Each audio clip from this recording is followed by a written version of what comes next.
आप कोई भी घर उठाकर देख लें जी, हर सास को बहू जो है वो दुश्मन की नज़र से देखती है और उसकी ये दिली दुआ है जो अपने माँ के साथ मिलकर वो मांगती है कि काश मेरी सास मर जाए ना किते। फिर ये भी कहती है कि इन्हें मरना मुरना कोई नहीं। और वैसे भी औरतें इतनी जल्दी मरती नहीं हैं, ये इसलिए इनके ख्वाब जो है ना हमेशा शर्मिंदा ताबीर नहीं होते। मैं आपको हमारे अपने जो माशरा है ना उसकी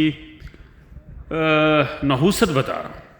उस घर में कैसे बरकतें आ सकती हैं जहाँ पर एक दूसरे को मरने मारने की बंदा दुआएं करे, एक दूसरे को उजाड़ने की दुआएं करे।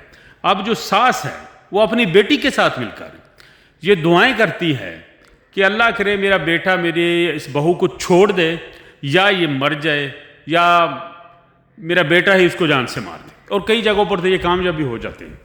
यानी जब इस तरह की कुश्ती शुरू हो जाती है हमारे घरानों में, एक दूसरे को ज़ेर करने की, एक दूसरे को हराने की, एक दूसरे से जीतने की, तो उस घर में कैसे रोज़ी दाखिल हो सकती है, कैसे अमन आ सकता है, कैसे ज़हनी सुकून हो सकता है? नहीं होगा।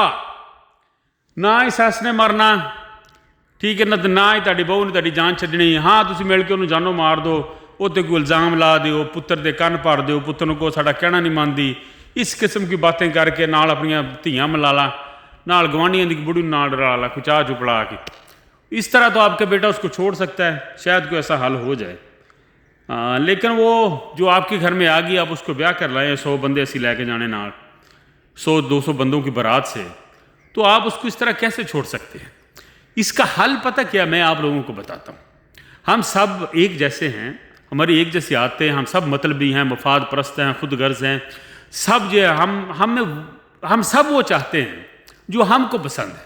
अगले की पसंद नापसंद से हमें मतलब नहीं। अगर कोई बंदा आपसे कोई काम कह दे तो कह लेंगे काम लैन आ गया, ठीक है ना। अगर आप किसी से काम कह दें तो आप बिल्कुल आप अपनी जगह पर हक बजाना होते हैं कि काम ही कहते कहना कि गोला मारता, ठीक है ना। मैं ये बार बार हमेशा ये कहता हूँ कि मैं भी खुद गर्ज हूँ, मैं भी मतलब परस्त हूँ। माँ बेटा भी मतलब परस्त होते हैं, माँ मतलब परस्त होती है, बाप मतलब परस्त होता है, भाई मतलब परस्त होता है, बहनें मतलब परस्त होती है। जो जिसका ख्याल रखता है उसके साथ चलता है। यार बेटा माँ को खर्चा ना दे कि माँ उन्हें काड़वन दे देगी। भाई भाई के काम ना है तो भाई का भाई को भाई कहेगा नहीं कहे। हम बहन को पूरा चिट्टा ना का जवाब दे तो बहन हमारे लिए दुआ भी नहीं करेगी, ठीक है ना जी। हर बंदा एक दूसरे की जरूरियात से बंधा हुआ है, यह मतलब है, यही मतलब है। इसकी साइंस में आपको बताता हूं कि हम सब अलग अलग मुख्तलिफ सोसाइटियों से आते हैं, हमारी गंदी आते होती हैं, उस तरफ से भी गंदी, इस तरफ से भी गंदी, क्योंकि हम सब एक ही माशरे से तल्लुक़ रखते हैं, जो सब गरीब बड़े हैं, भुखे नंगे हैं सारे। वो गंदियां आती हैं जब मिलती हैं, इधर से गंदी आती, इधर वाली गंदी आती, जब मिलती है आपस में तो लड़ाइयाँ होती हैं।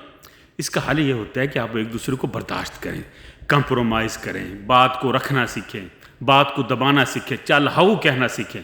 कोई नहीं होया चल हो, आग की तो चल हो, कुछ नहीं होया, साड़ी नौ ही है, साड़ी सास ही है, फिर क्यों है।